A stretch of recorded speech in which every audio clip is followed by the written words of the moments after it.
बच्चों triangles chapter में exercise 6.6 optional exercise question number 9 देखते हैं। In figure 6.63 D is a point on side BC of triangle ABC such that BD upon CD equal to AB upon AC. Prove that AD is the bisector of angle BAC. Triangle ABC है जिसमें एक side AD दी गई है। आपको इसमें prove करना है कि AD एंगल BAC का बाइसेक्टर है। गिवन नोट कर लिया BD upon CD equal to AB upon AC, ये रिलेशन दिया हुआ है आपको। टू प्रूव आपको करना है AD is the bisector of angle BAC। यहाँ पे हमको कुछ कंस्ट्रक्शन करना पड़ेगा। ये ट्रायंगल ABC है, AD साइड इसमें दी गई है। इस AD को आपको प्रूव करना है कि ये एंगल BAC का बाइसेक्टर है। तो हम AC के बराबर इस BA साइड को आगे प्रोड्यूस करेंगे पॉइंट E तक। BA साइड को हम पॉइंट E तक प्रोड्यूस करेंगे।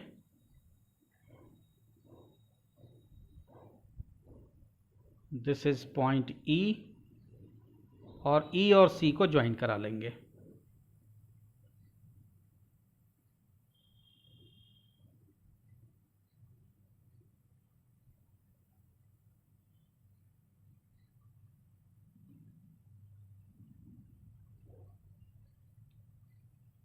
तो AC के बराबर हमने AE को प्रोड्यूस किया। इट मीन्स AE और AC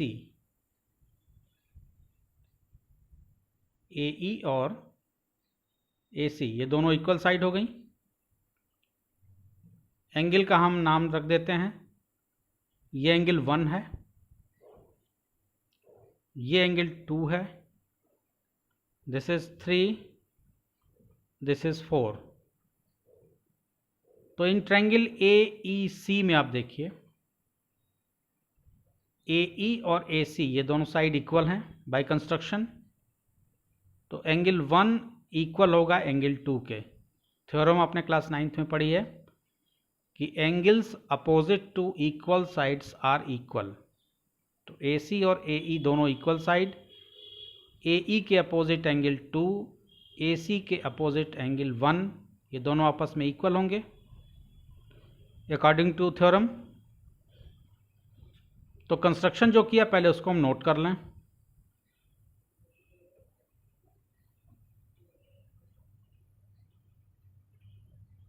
कंस्ट्रक्शन हमने किया, प्रोड्यूस BA को हमने प्रोड्यूस किया two point E।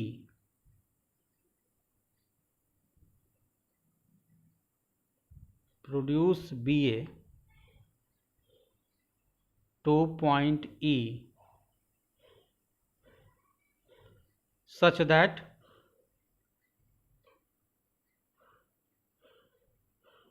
AC equal to AE।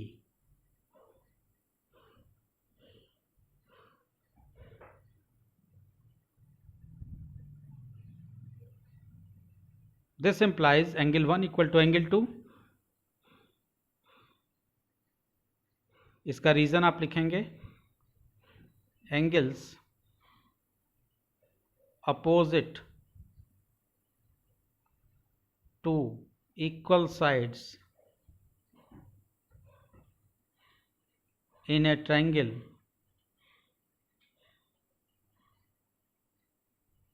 are equal।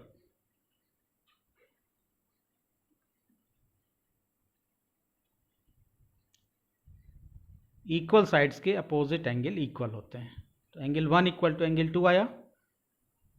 इसको हम इक्वेशन 1 बना देते हैं। इस रिलेशन को एंगल 1 इक्वल टू एंगल 2 जो आया हमारे पास, दिस इज इक्वेशन 1। आपको BD upon CD equal to AB upon AC given है। BD upon CD equal to AB upon AC।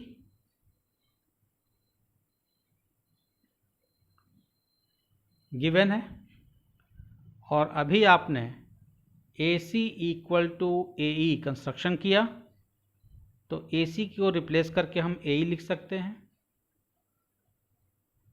BD upon CD equal to AB upon AE। AC को replace करके AE लिख दिया। इसका reason लिखेंगे,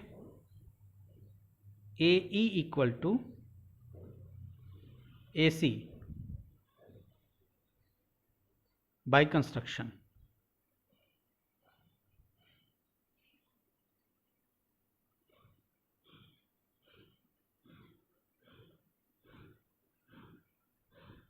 figure में आप देखिए, आपके पास रिलेशन आया BD upon CD equal to AB upon AE।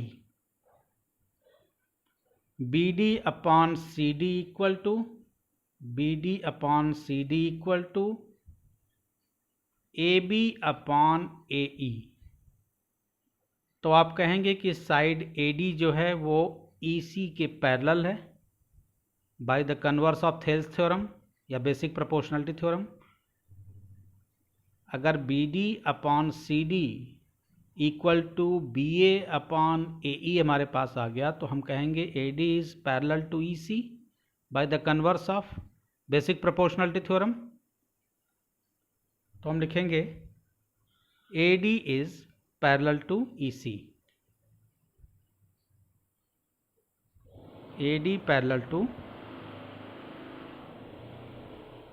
EC, और इसका रीज़न होगा by the converse of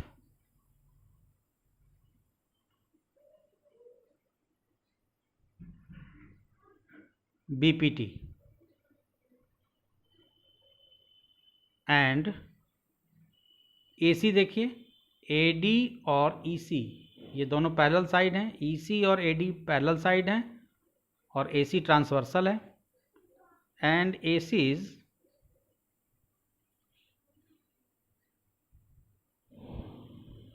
transversal. दो पैरेलल लाइन को अगर एक ट्रांसवर्सल कट करती है तो करस्पॉन्डिंग एंगल इक्वल होते हैं। ये दोनों बाहर की तरफ बन रहे हैं, ये दोनों, ये एंगल और ये एंगल दोनों करस्पॉन्डिंग एंगल होंगे और ये दोनों इक्वल होंगे। सिमिलरली एक रिजल्ट और आपने पढ़ा है, दो पैरेलल लाइन को एक ट्रांसवर्सल कट करती है तो अल्टरनेट इंटीरियर एंगल, ये एंगल और ये एंगल, ये दोनों अल्टरनेट इंटीरियर एंगल होंगे और अल्टरनेट इंटीरियर एंगल भी इक्वल होते हैं।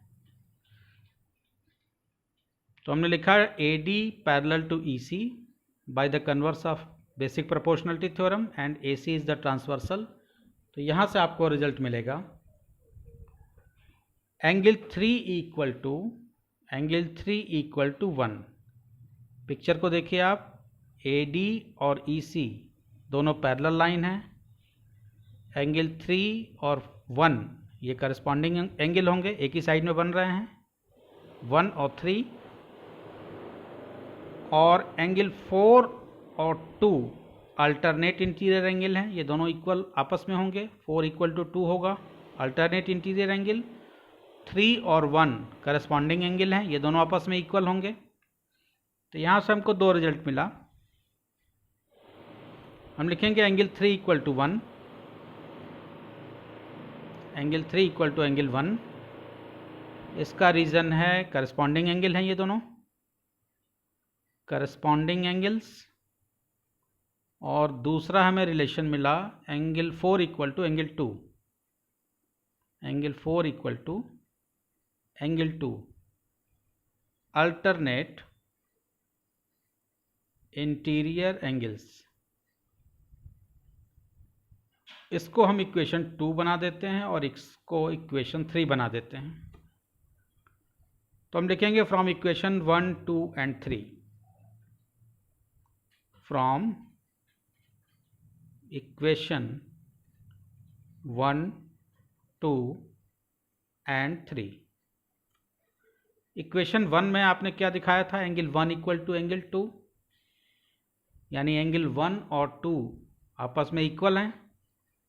तो राइट पार्ट इक्वल है तो लेफ्ट पार्ट भी इक्वल होगा, यानी एंगल 3 इक्वल टू एंगल 4 आएगा आपके पास। तो आप लिखिए angle 1 equal to angle 2 by construction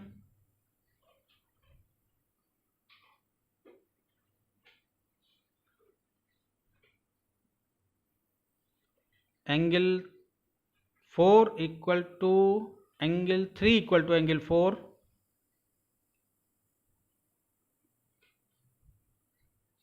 ये आया आपके पास from equation 2 and 3।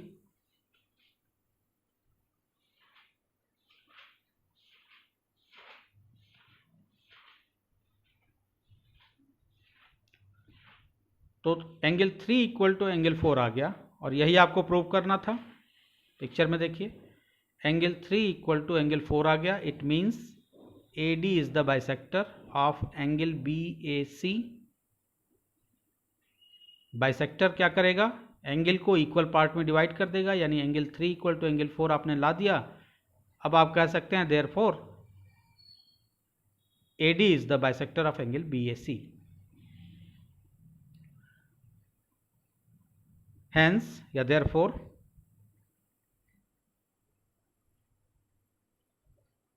AD bisects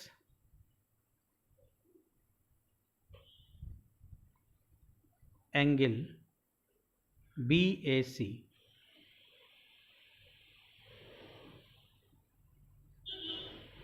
prove हो गया, ये क्वेश्चन इजी था। वीडियो अगर अच्छा लगा हो आपको तो मेरे चैनल को सब्सक्राइब करिए, अपने फ्रेंड्स के साथ शेयर करिए, बेल आइकन जरूर प्रेस करिए, क्योंकि आने वाले वीडियोस में हम अपने एग्जाम्पलर NCERT के कंप्लीट सोल्यूशन RS अग्रवाल और RD शर्मा के क्वेश्चन कराएंगे। Thank you.